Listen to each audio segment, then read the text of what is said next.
Hey y'all, welcome back to class. This is, hi, I'm Ashley. This is Ascending with Ashley. And today we are doing hidden messages in media. Class topic is commercials. I think we all hate commercials. I don't think I need to keep you here very long. But what we are going to talk about is a couple things. Okay, so in this new day and age with social media, marketing and commercials are especially heinous. Oh, I sound like SVO. Don't, right? Anyway, so one of the most important things, if you need the workbook, the link is in the description box below. It'll take you to Canva. Free, ... with commercials. Okay? Now, there's some funny shit going around on the TikTok, about, Neuralink and like when Elon Musk wants us to like morph into robot humans and whatnot, and people have made funny funny cause it's true. What movie is that from? Anyway, an old one. That when they do implant chips into our brains, that some people are gonna have the like, you know, it's like Netflix, the lower subscription, so there's gonna be ads. Anyway, I don't know the hashtag to find that, but I've seen it and it's funny as fuck. But it is true, I think. I don't really want to be here for all that, but anyway, that's just me. So free with commercials. Okay, we all hate commercials. We already talked a little bit about this when we were doing the...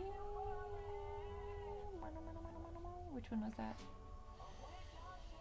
Was it movies that predict the future? I think it was. I don't know why I went on a side tangent there, but I did. So I guess I'm going to repeat it here. The role of celebrities, musicians, athletes, and actors, influencers now, which should be on here, but I'm, still stuck in the 90s.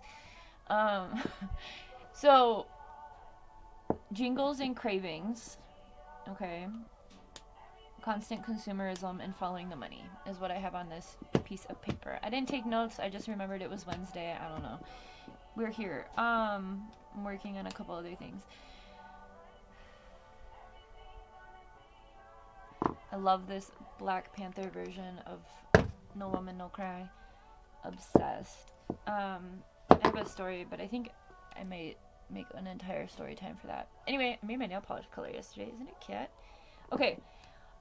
Role of celebrities, I always think of Shaq. Shaq is a really good one to think of when you want to understand how commercials and jingles and how the powers that be utilize influence and people's love for, sports and all this bullshit, right? So Shaq is a good one because he has his hand in a lot of different things, like The General, like, isn't he on Ben Gay? Every time I say that word, I'm laughing. I'm a queerdo, okay? I'm not disrespectful. Anyway, we see how, I did talk about this already, but okay, so when someone reaches a certain point of influence, right, whether they go viral or what, or, they are a part of Hollywood or what, with their contracts in management, once you reach a certain level of influence for the masses, right, then you receive deals. You receive brand deals. There's an expectation that you sell out, okay? Real Big Fish sellout is important here. I was just telling Niall about a good song before they sold out. What was I talking about? Anyway, don't sell out, okay?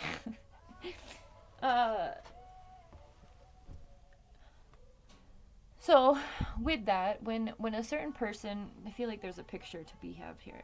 When there's a certain influence, okay?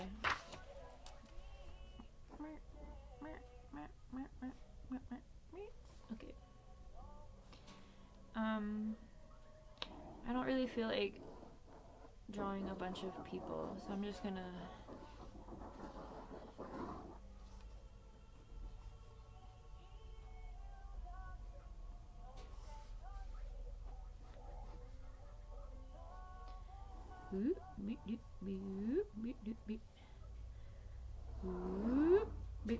Okay. According to my brain, this is how this works. This is the masses, okay? You and me and everyone else. Here's an influencer who has reached a certain position of influence. Here's a brand. It says brand, but you can't read it. And that's a money sign. So the brand is gonna make a deal with this person, and then this person is gonna make a commercial that we all have to watch, okay? TikTok has totally turned into QVC, okay? Everyone is doing commercials, and everyone thinks they're good at it, which makes it even more infuriating. It's gross. And then they're gonna get a little bit of money. But the company, because all of these other people are gonna choose to buy what this person tells them to buy, the company is gonna get all the other money. Okay? This person's only getting a little bit. That's what it means to sell out, okay? So, just recognize it when you're being influenced, I guess. Constant consumerism. Like, look at this beautiful workbook, okay? Add, buy, right? That's a phone. Free. Nothing's free, okay? Including you and me. The shopping cart, reminiscent of everything having a website. I remember back in my day, I remember when the internet came out, and I remember one of the people who had a website on their product, and I was like, why would you need a website? It was Doritos. I remember when the internet came out, and I was in the lunch, like the cafeteria at I think it was at high school. Must have been high school. And websites started becoming a thing, and like everything had a website. And it was so weird, which, you know, it seems like a really long time ago. But really, this was only not even 30 years ago. No, maybe a little more than 30. But either way, I was like, why does Doritos need a website? Like, they're just chips. So, for those of you who don't have that experience of being around when websites started coming out, it was a weird thing to... It like, corporized... which isn't a word, but I'm making it a word. It corporized the world. And it was interesting. It was an interesting pivot. But now with, like, social media and all of these other things, like, because we're always on our phones, we weren't back then, right? QR chips and shit. Is that what those are called? I don't know how those work. I don't like it. But anyway, I think one of the things that's important about this is that now that we each have our own corner of the internet, we have things tailored to what we like and prefer and want to see. Marketing has taken note of that and has force-fed us into becoming consumers. What time is it? That was a growl.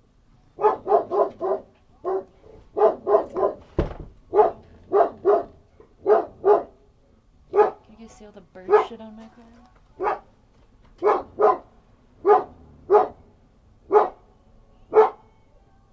She's a good guard dog. What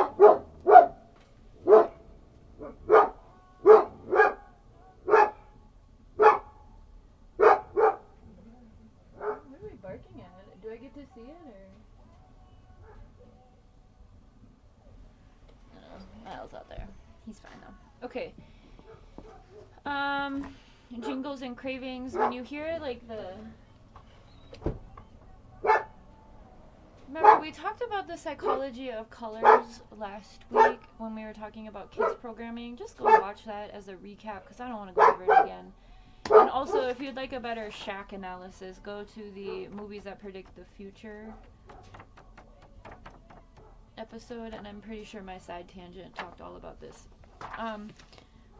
But with everything being custom and tailored to us, I mean, I fall for this shit too. Like, even if you are, you know, aware, I have a Temu cart with, like, hundreds of things in it. Because I just, like, put whatever I want in my Temu cart, and then I go through, and when I'm ready to buy, I just choose the things I can buy. Not, like, everything, right? Don't have it like that yet. Anyway... when I got this new phone, I didn't have access to my Temu account, so I had to make a new one, and it wasn't tailored to me. And so I was like, you know, I need a very specific group of products to interest me in buying things, quite frankly. And anyway, I just figured out, I deleted it, and then I just uploaded it again, and I put in my phone number instead of an email. And honestly, to be reacquainted with my Temu cart felt like I was missing a long friend, like a long lost friend. So I understand. Now I have Temu back to my own discretion, and I also didn't lose anything in my cart because I got back into my old account. So I understand. However, it's just an awareness. I think that what goes over people's heads a lot, so my bachelor's is in communication and media studies, and we had to take a course called The Art of Persuasion or something, and it was all about like persuasive marketing, and it was about how to get people to buy shit, right? And there were these two theories in particular, foot in the door theory, and what was the other one? I don't remember what the other name of the other one was. But foot in the door theory is when you do like a big ask that is like absolutely astronomical. You know, like for instance, you see like a Zillow listing and you're like, God, I wish. Okay, so that's the big ask, right? Like these people know none of us are able to buy houses off of Zillow like that, okay? So then what they're going to do is they're going to, you know, put like a Wayfair ad with like a couch and be like, what about this, you know? Maybe you can't have your dream house, but at least you can be comfortable in your shithole box apartment, okay? That is a persuasive tactic, and it works within consumerism. So, following the money, constantly consuming, all of that. When you understand the role of celebrities, musicians, athletes, and actors, and anyone influential, like politics and stuff, like you need to know and understand that the elite are not using the products that they are the spokespeople for. And I think especially with like celebrity worship culture and like, you know, People magazine and stuff, celebrities, they're just like us. They grocery shop and do their laundry. What? No, they don't. Some of them maybe. But it serves as a vehicle for constant consumerism within the masses because people think that that's something that they think that's a level that they can aspire to, which more often than not it's not. But the delusion serves as a very strong tool for consumerism. Okay, I'm gonna let you go. I feel like there's some freaky shit going on outside. My bee's knees, my eyes need to be out there. But that was class today. So pay attention to while you're scrolling what comes up for you. Make fun of the people who are doing commercials really horribly. I don't care. You can do whatever you want. But pay attention to the explicit catering of your own marketing, right? Whatever app you're on, whatever your interests are, it's going to be there. And I think that can go a little deeper into the ways in which our third eye is being scanned by our cameras and whatnot. But I don't think that's the conversation for here at this moment. So yeah, next week we're going to talk about how reality TV shifted everything. And that's going to be fun. We only have 4 classes left. Well, technically 3 because I already did one of those, but okay. Have a good one.